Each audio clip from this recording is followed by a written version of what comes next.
오늘 본문은 이사야서에 나오는 유명한 종의 노래 두 번째 노래입니다.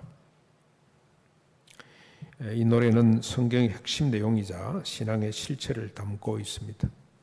그래서 우리가 신앙을 어떻게 할 거냐, 우리의 신앙을 어떻게 해갈 것이냐는 이 노래를 얼마나 잘 이해하고 실천하느냐에 달려있다고 할 수가 있습니다. 첫 번째 종의 노래는 하나님이 종을 소개하는 형식을 취하고 있죠. 내가 붙드는 나의 종, 내 마음에 기뻐하는 자, 곧 내가 택한 사람을 보라고 시작이 됩니다만, 이 두 번째 종의 노래는 종이 자기 선포 형식을 취하고 있습니다. 섬들아 내게 들으라. 여호와께서 나를 부르시고, 여기서 내는 종이죠. 종.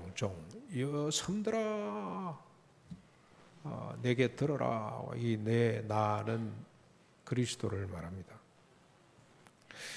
두 번째 종의 노래를 통해서 신앙이 무엇인지, 구원이 무엇인지를 살피면서 우리 각자의 신앙생활을 한번 점검해보고 또 도전받고 해봤기를 원합니다. 이제 본문을 같이 보겠습니다. 1절 한번 보십시오. 섬들아 내게 들어라. 먼 곳 백성들아 귀를 기울이라로 시작됩니다. 종의 노래 그리스도가 자기 선포하시는데 들으라 귀를 기울이라고 시작이 되죠. 이 들으라 귀를 기울이라는 말은 구약에 가장 많이 나오는 명령어 가운데 하나입니다. 하나님과 하나님의 대리하는 종들이, 모세를 비롯한 하나님의 종들이 말씀을 열 때 이 말로 시작합니다. 들어라 이스라엘아, 들어라 섬들아, 이렇게 시작이 됩니다. 들어야 될 대상은 섬들과 먼 곳 백성들이죠. 이스라엘 백성들뿐만이 아니고 이미 여러분들 짐작이 되시죠. 이스라엘 민족을 넘어서는구나. 이 땅에 있는 모든 인간들입니다. 먼저 우리가 요 1절 상반절을 가지고 하나 정리할 것은, 삼위 하나님은 말씀하는 분이에요. 말씀. 들어라 들어라 계속 말합니다. 계속. 하나님은 이 백성들에게 들으라고 하시는 분이구나. 그 말은 무슨 말입니까? 하나님은 말씀하는 분이구나. 말씀하기를 기뻐하는 분이구나. 왜 하나님 말씀을 하시나요? 하나님 말씀하시니 천지가 창조가 되고, 하나님 말씀하시니 사람이 살게 되고, 하나님 말씀은 창조 질서를 지키고 유지하고 사람을 보존하고 사람을 살리는 말씀이기 때문에 하나님은 그냥 계시면 안 돼요. 말씀을 해주셔야 돼요. 말씀만 하기가 너무 아까워서 하나님은 기록까지 해서 이렇게 두터운 성경책을 주셨습니다. 옛날 어릴 때 저는 성경이 왜 이렇게 두껍나 해가지고 불만이 많았는데, 얼마나 하나님이 하실 말씀이 많았으면, 얼마나 우리를 사랑하셨으면 이렇게 두터운 하나님의 말씀책을 우리에게 줬겠습니까? 하나님은 말씀하는 분입니다. 말씀하는 분. 왜냐? 한 말씀이 천지를 만들어내시기 때문에 하나님은 그냥 입 다물고 계시면 안 돼요. 우리 부모들이 말을 많이 하면 잔소리가 많아집니다만, 하나님은 말씀할 때마다 역사가 나타나기 때문에, 하나님 말씀이 없다, 하나님 말씀을 못 듣는다, 안 듣는다는 불행한 사람 중에 불행한 사람입니다. 하나님 말씀하는 분이라면 인간은 어떻습니까? 인간이 해야 할 일은 하나님의 말씀을 듣는 겁니다. 생각하고 판단하기 전에 들어야 됩니다. 말하고 행동하기 이전에 들어야 됩니다. 하나님의 말씀이 우리 생각이 되고 사유가 되고 사고가 되고 우리 판단이 되도록 해야 됩니다. 하나님의 말씀이 우리 말이 되고 행동이 되도록. 그래서 하나님 말씀보다 더 앞장서지 않았으면 좋겠다. 제 소원이기도 합니다. 제 자신에 대한 소원입니다. 이제 우리가 들어야 될 내용이 뭔지 한번 보실까요? 우리 예수님이 들으라 하고 시작하셨는데 들어야 될 내용이 뭡니까? 1절 하반절입니다. 1절 하반절. 오늘은 본문 한 절 한 절 한 절 이렇게 가지 않고 주제별로 이렇게 묶어서 한번 가보겠습니다. 그래야 조금 잘 따라오실 것 같아서. 오늘 본문이 복잡하거든요. 단순한 이야기도 아니고, 그런데 막 그냥 했던 말을 또 하고 반복되고, 주가 뭔지 여기 동사가 어딘지 구분하기가 좀 쉽지 않은 본문이기 때문에 주제별로 묶어서 들어야 될 내용이 뭔지를 한번 먼저 정리해 보겠습니다. 1절 하반절, 여호와께서 태에서부터 나를 부르셨고 내 어머니의 복중에서부터 내 이름을 기억하셨느니라. 우리가 들어야 될 내용입니다. 주님이 지금 자기 선포를 하시는데 종의 노래 가운데 첫 번째로 이어놓고 있는 것이 여호와께서 태로부터 나를 선택했고 부르셨고 어머니 복중에서부터 내 이름을 기억했다. 3절 넘어가셔가지고 내게 이르시되 너는 나의 종이요, 너는 여기 그리스도를 말하고 나는 하나님을 말하죠. 여호와 하나님, 너는 나의 종이요 내 영광을 내 속에 나타낼 이스라엘이라 하였느니라. 예수님을 이스라엘로 이렇게 비유를 했습니다. 5절, 그는 여호와입니다. 태로부터 나를 그의 종으로 지으신 이시요. 6절, 그가 이르시되 여호와가 이르시되 네가 나의 종이 되어서 일을 하거라 하고 말씀하셨다는 겁니다. 첫 번째로 열국이 들어야 될 내용은 여호와께서 그리스도를 종으로 삼으셨다는 겁니다. 거꾸로 말하면 그리스도가 여호와의 종이라는 겁니다. 종은 종인데 무슨 종입니까? 하나님의 영광을 나타낼 종이라 그렇게 부름을 받았다는 겁니다. 이게 무슨 내용인지는 조금 이따 보고, 여러분 태에서부터 부름을 받고 모친의 복중에서 이름이 기억됐다는 말이 무슨 말이겠습니까? 마태복음 1장 18절로 25절에 보면은 그대로 이게 나타났죠. 예수 그리스도의 나심은 이러하니라. 마리아가 결혼 전에 임신이 되었더라. 요셉이 조용히 정리하려고 할 때 주의 사자가 이르기를 두려워하지 말라. 그에게 잉태된 자는 성령으로 된 것이라. 아들을 낳으리니 이름을 예수라 하라. 이는 그가 자기 백성을 그들의 죄에서 구원할 자임이라. 그렇게 하나님이 천사를 통해서 말씀을 해주시죠. 그대로입니다. 그대로 이사야 선지자가 예언했던 대로 하나님이 우리 그리스도가 자기 선포죠. 노래를 통해서 자기를 선포한 내용 그대로 되었습니다. 그대로 태중에 있을 때부터 하나님의 종으로 이름까지도 정해져서 하나님의 종으로 시험을 받게 됩니다. 그리스도가 자신을 부르심에 대해서 이렇게 언급한 것은 나는 하나님의 종이다. 나는 하나님의 종으로 부름을 받았다라고 이렇게 선포하시는 것은 먼저 이렇게 선포하고 나가시는 이유가 있겠죠. 주님의 인격 때문에 그러기도 합니다. 겸손이죠. 겸손. 주님은 늘 하나님을 높이죠. 나를 보지 말고 나를 보내신 하나님을 보거라. 나는 내 일을 하는 것이 아니라 나를 보내신 아버지의 일을 하는 것이다라고 늘 자기를 드러내지 않고 하나님을 높입니다. 그렇죠? 하나님을 높입니다. 그런 인격 때문에 이렇게도 말씀을 하셨습니다만 그가 종으로 하실 일이 너무나 영광스러운 하나님의 소원임을 밝히기 위해서 하나님을 자꾸 부각시키는 거예요. 하나님의 영광스러운 소원, 하나님의 원대한 꿈, 하나님의 소원, 이런 말이 하나님께는 잘 어울리지 않습니다만, 그래서 우리가 하나님의 뜻 그렇게 표현을 합니다만 좀 더 정서적으로 잘 맞아떨어지려면 하나님의 소원이죠. 하나님의 큰 소원이 뭐냐? 누구를 향한 소원입니까? 이 땅의 인간들을 향한 소원이 뭐냐? 그걸 드러내고 싶어서 주님은 자꾸 자기를 종으로 소개를 하고 있는 겁니다. 5절 중반절을 한번 보십시오. 나를 종으로 삼아 어떤 일을 합니까? 하나님의 소원이 뭡니까? 야곱을 그에게로 돌아오게 하시는 이시니 이스라엘이 그에게로 모이게 될 것이다. 6절 하반절에 보시면 내가 나의 종이 되어서 하나님이 하신 말씀을 예수님이 인용한 거죠. 야곱의 지파들을 일으키며 이스라엘 중에 보존된 자를 돌아오게 할 것이다. 그리고 네가 이방인의 빛이 되어서 나의 구원을 베풀어서 땅 끝까지 이르게 할 것이다라고 선포하고 있습니다. 하나님의 소원은 그리스도가 종이 되어서 하실 하나님의 영광스러운 일은 야곱을 하나님께로 돌이키는 거죠.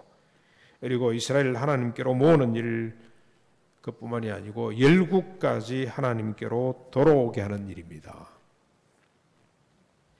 야곱과 이스라엘을 넘어서 인류를 구원하는 일입니다. 이 일이 하나님께 영광이 되는 일이며 이 일을 감당하시는 그리스도가 하나님 보시기에 영광스럽게 됩니다. 그래서 하나님, 우리 주님은 자꾸 하나님의 뜻을 높이기 위해서 나는 종으로 부름을 받았고 종이 할 일이 뭐냐? 하나님의 원대한 소원이 뭐냐? 인류를 구원하는 것이다. 꼭 강조를 하는 거죠. 밝히는 겁니다. 그게 하나님께 영광이 되는 거예요. 여러분, 이 본문을 읽으면서 저는 갑자기 소요리문답, 대요리문답, 우리 헌법에 기록되어 있죠. 웨스트민스터 신앙 고백서 그리고 대소요리문답을 우리의 신조로 한다. 교리 체계로 우리가 삼았는데 거기 보면은 제일 첫 번째 질문이 뭡니까? 사람의 제일 된 목적이 무엇이뇨? 답이 뭐죠? 하나님을 영화롭게 하고 그를 영원토록 즐거워하는 것이다 라고 되어 있죠. 되어 있습니다. 그를 영화롭게 한다는 게 뭡니까? 답은 참 잘 되어 있어요. 그런데 하나님을 영화롭게 하는 것에 대해서는 그 다음 질문으로 하나님은 어떤 분이냐 넘어가 버려. 질문이 몇 개 더 나오면 좋겠다는 생각이 드는데, 하나님을 영화롭게 하는 것은 우리 예수님이 정언하신 것처럼 열국을 하나님께 돌아오게 하는 것, 전도하는 것, 선교하는 것, 열국 사람들에게 구원의 소식을 알리는 것. 근데 그건 열국 사람 이전에 나부터 먼저 알려야 되는 거죠. 나부터 구원을 먼저 누리고, 그리고 이 놀라운 사실을 열국에 알릴 때 그때 하나님께 영광스러운 일이 되고 그 일에 수종되는 사람은 영광스러운 사람이 될 수가 있습니다. 이제 하나님의 영광스러운 구원이 어떻게 이루어지는지를 한번 보십시오. 오늘 노래는 그 내용까지도 밝히고 있습니다. 2절 한번 보실까요? 2절. 내 입을 날카로운 칼같이 만드시고 나를 그의 손 그늘에 숨기시며 나를 갈고 닦은 화살로 만드사 그의 화살통에 감추시고 내게 이르시되 너는 나의 종이요 내 영광을 내 속에 나타날 이스라엘이라 하셨더라. 6절 하반절을 넘어가 보십시다. 어떻게 하나님께서 구원을 이루시는지. 내가 또 너를 이방의 빛으로 삼아 나의 구원을 베풀어 땅끝까지 이르게 할 것이다. 여기 이방의 빛으로 삼아 구원하신다는 말씀은 익숙하죠. 이해가 잘 되죠. 우리 요한복음을 보면 예수님이 나는 빛이다, 생명의 빛으로 왔다고 세례 요한도 증언을 하고, 그리고 가늠한 여인에게 다시는 이런 죄를 짓지 말거라. 그때 나는 빛이다, 네가 내 가운데 있으라. 그러면 이런 죄에 노출되지 않고 이 죄가 너를 지배하지 못할 것이다 라고 말씀을 곳곳에서 해주셨습니다. 그래서 주님이 이방의 빛으로 삼아하셨다, 주님이 이방의 빛이 되셨다는 건 잘 이해가 됩니다. 그러나 종의 입이 날카로운 칼이 되고 종이 갈고 닦은 화살이 되어서 구원을 이루신다는 이 말은 조금 이해하기가 힘듭니다. 왜냐하면 우리가 알고 있는 종의 모습과 다르기 때문이죠. 특히 이사야가 노래한 첫 번째 종의 모습과는 너무 다릅니다. 첫 번째 종의 모습은 어땠습니까? 그는 외치지 아니하며 목소리를 높이지 아니하며 그 소리를 그리에 들리게 하지 아니하며 상한 갈대를 끄지 않고 꺼져가는 등불을 끄지 않는 분으로 그냥 사랑이 넘치는, 너무 사랑이 많아서 어찌할 바를 모르는 이런 모습으로 그리스도가 소개가 됐는데, 오늘은 보면 입에 칼이 있고 예수님 자체는 날카로운 화살이 되어서 염통을 찌르는 이런 모습으로 등장한단 말이죠. 왜 그럴까요? 몇 가지 우리가 해석할 수가 있습니다. 첫째는 왕으로 통치하는 모습이죠. 여러분, 이런 모습이 시편 45편 2절 5절에도 나옵니다. 왕은 진리와 온유와 공의를 위하여 왕의 위엄을 세우시고 병거에 오르소서. 왕의 화살은 날카로운 원수의 염통을 뚫으니 만민이 왕의 앞에 엎드러지게 될 것입니다. 우리 예수님은 왕으로 오신 분이기 때문에 이런 이미지가 필요하기도 하다는 생각이 들죠. 또 여러분, 계시록 1장 16절 19장 15절에 보면 거기에 예수님의 입에서 칼이 막 나옵니다. 칼. 이런 종말의 심판자 모습으로 오실 때 예수님의 이미지죠. 그런데 여러분, 이사야 61장 1절로 3절에 보면 이 모습은 이렇게 되어 있습니다. 나를 보내사 마음이 상한 자를 고치며 포로된 자에게 자유를, 갇힌 자에게 노임을 선포하며 여호와의 은혜의 해와 우리 하나님의 보복의 날을 선포하며 모든 슬픈 자를 위로하되, 갇힌 자를 건져내기 위한 하나님의 보복의 수단, 보복의 도구, 신원한다는 말로 표현하기도 했습니다만 보복하는 거죠. 하나님의 백성들을 사로잡아 종살이하던 억압하고 착취했던 원수들을 보복하는 도구, 그런 이미지로 지금 그리고 있다고 보시면 되겠습니다. 그렇다면 하나님의 백성을 포로로 가둔 원수가 누군지를 또 우리가 살펴봐야 돼요. 주님이 오셔서 원수를 보복하고 신원하시는데 날카로운 칼로 뾰족한 창으로 베고 찔러서 원수를 보복하게 될 텐데 원수가 누구냐는 거죠. 원수가 북쪽 이스라엘을 망가뜨린 패망시킨 아수르입니까? 아니면 남쪽 유다를 지금 옥죄고 있는 바빌론일까요? 그 나라들은 주님이 오시기 전에 이미 사라지고 아직까지도 부흥이 안 되고 있어요. 아직까지도. 예. 아직까지도 그 영광을 되새겨 보려고 합니다만 역사에 주역이 되지를 못하고 있습니다. 살아있기는 합니다. 그 나라가. 예. 아닙니다. 원수가 누굽니까? 사탄 마귀입니다. 사탄 마귀. 아담과 하와가 하나님을 등지도록 타락해 한 사탄 마귀. 예수님을 시험한 사탄 마귀 있죠. 사탄 마귀. 바울을 비난한 거짓 사도들의 형포가 다 사탄 마귀들. 아담 하와에게는 뱀으로 이렇게 등장합니다만 사탄 마귀들로부터 왔습니다. 이것들이. 이게 원수들입니다. 그런데 여러분 중요한 것은 이 사탄 마귀는 절대로 폭력적으로 직접 나서지 않아요. 직접 나서서 날 믿어라 그렇게 하지 않습니다. 날 그 목표로 삼은 사람을 앞세웁니다. 사람을 앞세워요. 하와와 아담을 유혹할 때 어떡합니까? 너 언제까지 이러고 살래? 너도 하나님처럼 되거라. 너도 하나님처럼 돼봐라. 주체적으로 살아라. 그 말이죠.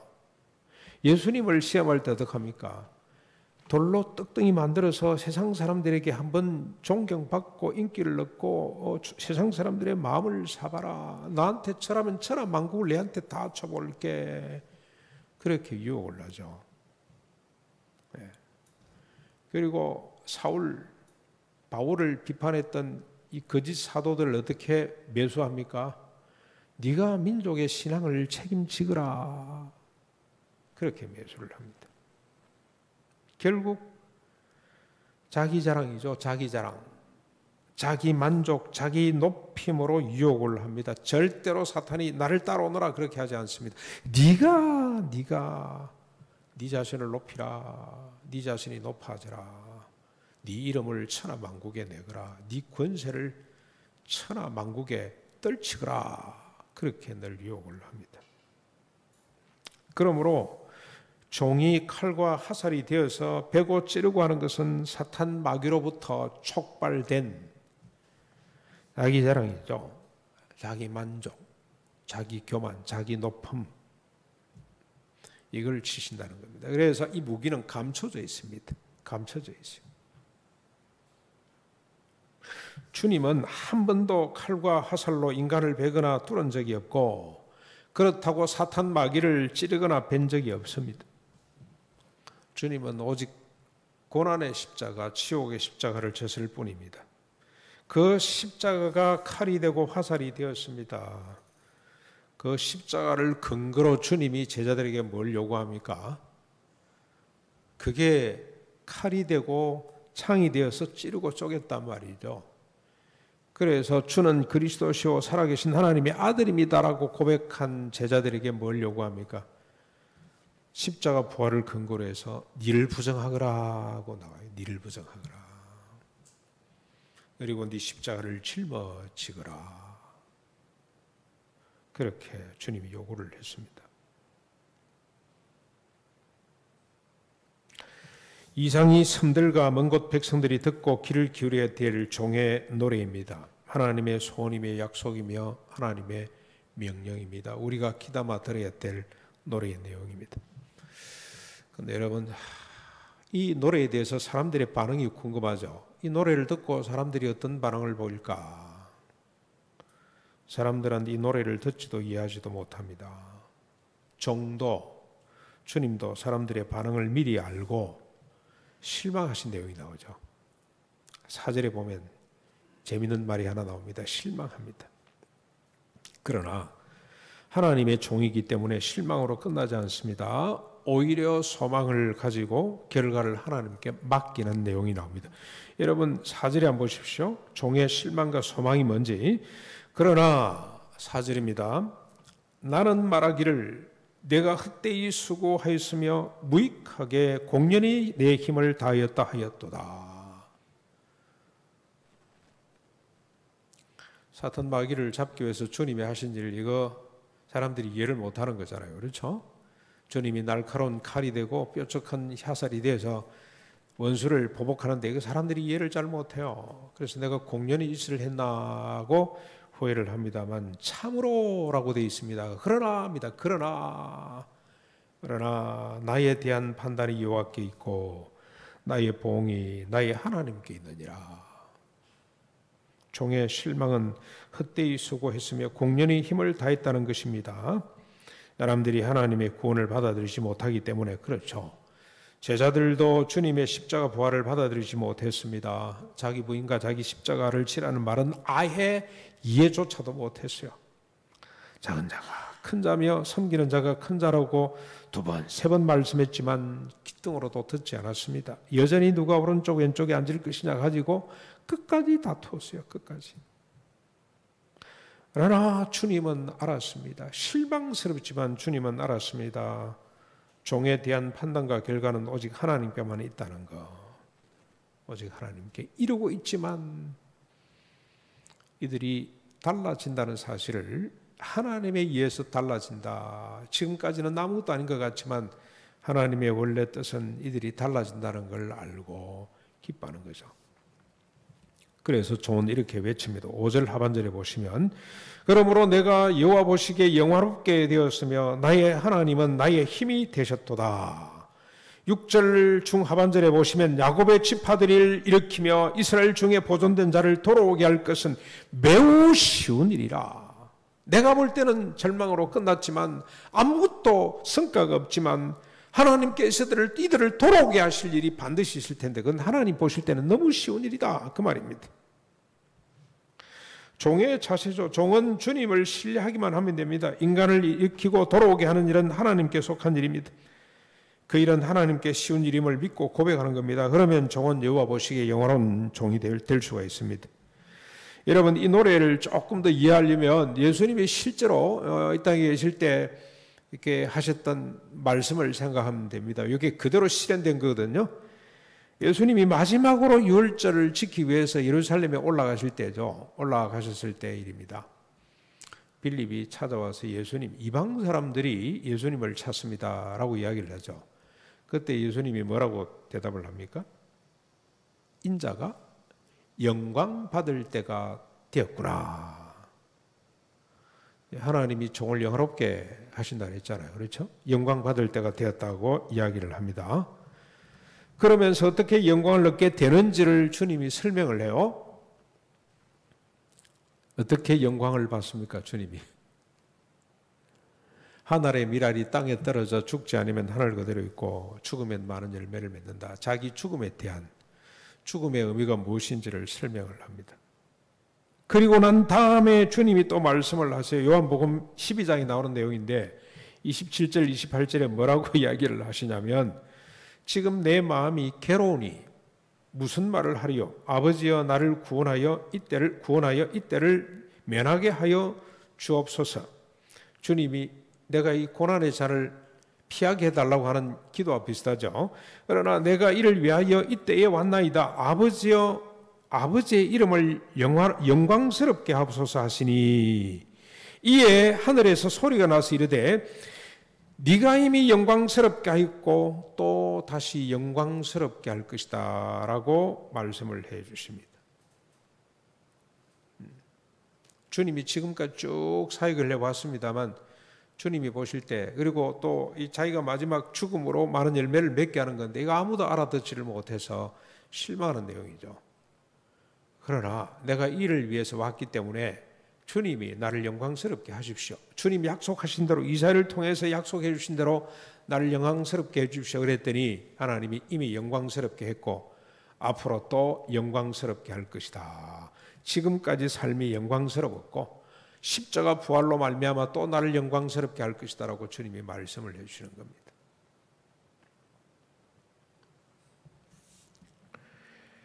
여러분, 이에 대한 노래가 7절입니다. 7절. 이 말씀이 그대로 또 7절에 반복됩니다. 이스라엘의 구속자, 이스라엘의 거룩한 이이신 여호와께서 사람에게 멸시를 당하는 자, 백성에게 미움을 받는 자, 관원들에게 종이 된 자에게 이같이 이르시되 왕들이 보고 일었으며 고관들이 경배하리니 이는 이스라엘의 거룩하시니 신실하신 여호와 그가 너를 택하였음이라. 종의 모습이죠. 하나님이 택한 종이 어떻게 삽니까? 사람들에게 멸시를 당하죠. 백성들에게 미움을 받고 관원들에게 종이 됩니다. 그런데 여러분, 요 뒤에 세 번째 종의 노래 50장에 나오죠. 이 노래가 또 한 번 나오는데 50장 6절의 내용하고 꼭 같습니다. 나를 때리는 자들에게 내 등을 맡기며 나의 수염을 뽑는 자들에게 내 뺨을 맡기며 모욕과 침뱉음을 당하여도 내 얼굴을 가리지 아니한다는 그런 노래가 있죠. 우리 예수님의 모습, 종으로 오신 예수님의 모습이 이렇단 말입니다. 왜 그렇습니까? 왜 하나님의 종으로 오신 분이 이렇게 멸시당하고 조롱당하고 천시받아야만 됩니까? 왜 이런 모습으로 종의 사역을 감당하셔야 될까요? 여러분, 이런 종의 모습, 이미지는 별로 우리에게 친숙하지를 않고 별로 기쁨이 안 돼요. 그렇죠? 그런데 이게 종의 모습입니다. 종의 모습. 이게 오늘 이 땅을 살아가야 될 그리스도의 종된 우리의 모습이기도 합니다. 왜 주님이 이렇게 침뱉음을 당하고 그래도 주님은 얼굴을 돌릴 수가 없고 수염을 뽑아도 얼굴을 맡겨놓고 있어야 되고 등을 내리쳐도 주님은 반항하지 못하고 그냥 막고 있어야 되는 이런 모습으로 주님이 오셨고 왜 이런 모습으로 사셔야 되냐. 종의 가는 길은 사람들의 가는 길과 다르기 때문에 그렇습니다. 종은 낮은 곳 주변부로 자꾸 가죠. 그러나 사람들은 어딜 가기를 원합니까? 중심부 높은 곳을 가기를 원하기 때문에 길이 달라요. 주님을 내버려 두지 않습니다. 조롱합니다. 제거하려고 합니다. 뿐만 아니라 종은 사람들의 길에서 벌어지는 온갖 죄값을 담당하셔야 돼요. 담당. 그래서 이 길을 가셔야만 합니다. 그런데 여러분, 잠시 후에 어떤 일이 벌어집니까? 왕들이 보고 일어서게 됩니다. 그를 종으로 삼고 멸시했던 고관들이 주님을 경배하게 됩니다. 네. 그들이 일어나 주님을 경배하게 될 것이다. 왜 그렇습니까? 이것이 구원임을 알기 때문에 그렇습니다. 이것이 모든 인간과 피조물이 함께 사는 생명의 길임을 그들이 깨닫기 때문에 종을 노래하게 됩니다. 함께 사는 생명의 길을 8절에서부터 13절에 쭉 노래하고 있습니다. 제가 빠른 속도로 한번 읽고 마무리를 하겠습니다. 주님이 종으로 오셔서 인간을 구원하실 때 어떻게 구원합니까? 고난받는 종으로 오셔서 인간을 구원하실 때 그 구원받은 인간이 어떻게 사느냐? 이걸 보고 백성들이, 왕들이, 고관들이 주님 앞에 무릎을 꿇고 경배하게 될 텐데 그 현상이 어떻게 나타나는지를 8절부터 13절에 이렇게 밝히고 있습니다. 여호와께서 이같이 이르시되 은혜의 때에 내가 내게 응답하겠고 구원의 날에 내가 너를 도왔도다. 여기 내는 그리스도가 아니고 구원받은 백성들이라고 보시면 됩니다. 내가 장차 너를 보하여 너의 백성의 언약으로 삼으며 너를 백성의 언약으로 삼으며 나라를 일으켜 그들에게 그 항구하였던 땅을 기업으로 상속하게 하리라. 내가 잡혀있는 자에게 이르기를 나오라 하며 흑암에 있는 자들에게 나타나라 하리라. 그들이 길에서 먹겠고 모든 헐벗은 산에서 그들의 풀밭이 있을 것인저 그들이 줄이거나 목마르지 아니할 것이며 더위와 빛이 그들을 상하지 아니하리니 이는 그들을 긍휼히 여기는 이가 그들을 이끌되 샘물 근원으로 인도할 것임이라. 내가 나의 모든 산을 길로 삼고 나의 대로를 도두리니 어떤 사람은 먼 곳에서, 어떤 사람은 북쪽과 서쪽에서, 어떤 사람은 시님 땅에서부터 오리라. 이 시님 땅은 애굽 남쪽 땅을 말합니다. 땅 끝에서부터 사람들이 온다 이 말이죠. 13절 하늘이여 노래하라, 땅이여 기뻐하라, 산들이여 즐거이 노래하라.